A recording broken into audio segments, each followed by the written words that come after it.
Sir, Asmara ma'am ने हमें देख लिया होगा ना? देख लिया होगा, देख लिया है, और अब देखना थोड़ी देर में कॉल भी आ जाएगी।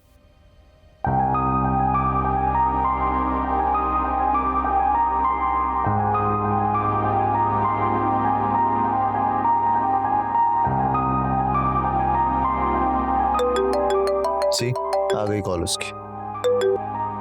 हेलो। मेरे ऑफिस के सामने रोमियो बनकर एक्टिंग करने की क्या जरूरत थी? प्यार करने के लिए जगह तो कोई मायने नहीं रखती अस्मारा। क्या?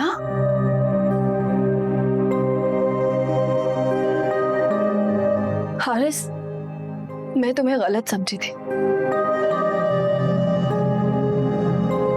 समझी तो नहीं हो अस्मारा कब।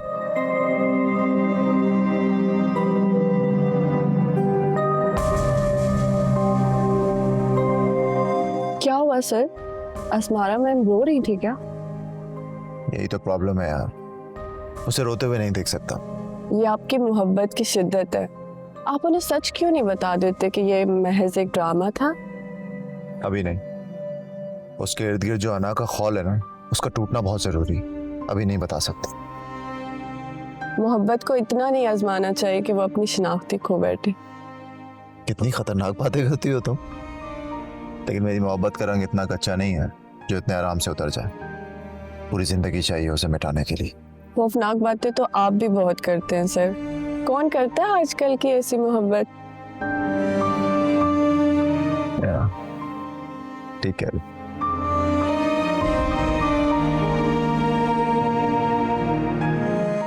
सारा साल इस पे बाहर रहती है। बहुत ही खूबसूरत है और पता है आप ख्याल भी बहुत रखते हैं इनका। अस्सलाम वालेकुम। वालेकुम अस्सलाम। आज जल्दी आ गई मेरी बेटी। जी अब्बा, बस थोड़ा सर में दर्द था। क्या हुआ? मैं तुम्हारे लिए अच्छी सी चाय बनाऊं? नहीं नहीं, अभी इसकी जरूरत नहीं है, मैं फ्रेश होकर आती हूँ। बहुत मेहनत करती है। वाकई बहुत मेहनत करती है, सबका बहुत ख्याल रखती है और सबके बारे में सोचती है। अब्बा जी, मुझे ऐसा लगता है कि हूबहू आपकी तरह है अस्मारा। मेरी तो सारी बेटियां मेरी कॉपी हैं। लेकिन मैं कहाँ, मैं फौरन जज्बाती हो जाती हूँ, फौरन ही हिम्मत हार देती हूँ। तुम हसास हो, और हसास बच्चे बहुत मुनफरिद होते हैं, मासूम होते हैं। उनका दिल बिल्कुल चिड़ियों की तरह शफाफ होता है। अब्बा जी, आप बहुत अच्छे हैं, न खुद उदास होते हैं और ना ही किसी और को उदास रहने देते हैं। अच्छा देखो, मैं तुम्हें इसकी हिस्ट्री बता रहा था। क्या इन फूलों को इस बात का एहसास होता है कितनी मोहब्बत से इनका कोई ख्याल रखता है? बेटा, मैंने कभी एक रिसर्च पेपर पढ़ा था जिसके मुताबिक इन पौधों के भी एहसासात होते हैं। एहसासात? हाँ, हम इस पौधे के पास बैठकर इसे कहें ये बहुत बुरा पौधा है, इसके पत्ते बिल्कुल अच्छे नहीं हैं, इसमें फूल अच्छे नहीं लगेंगे, या इसका कलर खराब है, अगर इसके कोई भी मनफी बात करें तो ये पौधा मुरझा जाएगा। ये तो पौधे हैं, और अगर किसी इंसान के बारे में मनफी बात की जाए तो उसके ऊपर कैसा असर होता होगा? बेटा, हम भी अपनी ताजगी खो बैठते हैं। डिप्रेशन, चिड़चिड़ापन, एंजाइटी, ब्लड प्रेशर, शुगर, न जाने कितने अमराज का शिकार हो जाते हैं। अब्बा जी, आपसे एक बात पूछूं? हाँ, पूछो। क्या बेटियां बोझ होती हैं? बेटा, दुनिया में शायद ही कोई बेवकूफ बाप होगा जो बेटियों को बोझ समझे। बेटियां तो तितलियां होती है, ये घर में उड़ती फिरे ना तो घर में रौनक रहती है, और ये बाप का आंगन छोड़कर चली जाती है तो घर के दरो दीवार अजनबी लगने लगते हैं, दिल खाली हो जाते हैं। फिर इनकी चहकारें इनकी याद दिलाती है।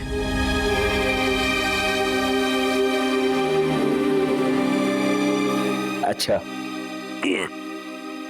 मैं तुम्हें इस पौधे की हिस्ट्री बता रहा था। ये है सदाबहार।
शुक्रिया।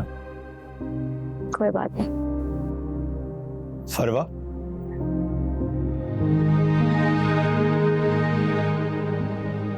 मैं इकोनॉमिक्स में मास्टर्स कर रहा हूँ। परसों से मेरे एग्जाम्स हैं।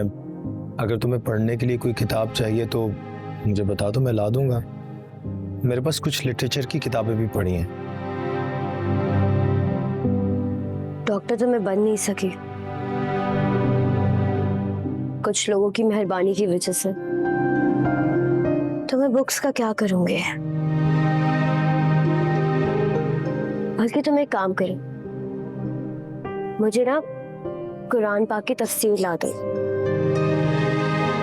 कम से कम उससे मेरे रूह पे लगे जख्मों का मदावा तो।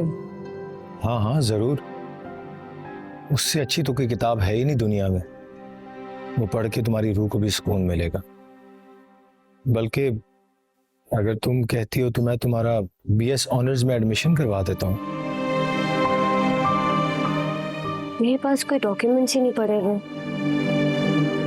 और वैसे भी यहाँ जान बचाने के लिए यहाँ से वहां घूम रहे हैं। ऐसे में मैं एडमिशन क्या करूं? फरवा, हालात कैसे भी हों, इंसान का इरादा पुख्ता होना चाहिए। कुछ करने के लिए दिल का सलामत होना भी जरूरी हो। मैं तो अंदर से ही टूटती जा रही हूँ, कुछ भी करने का दिल ही नहीं करता।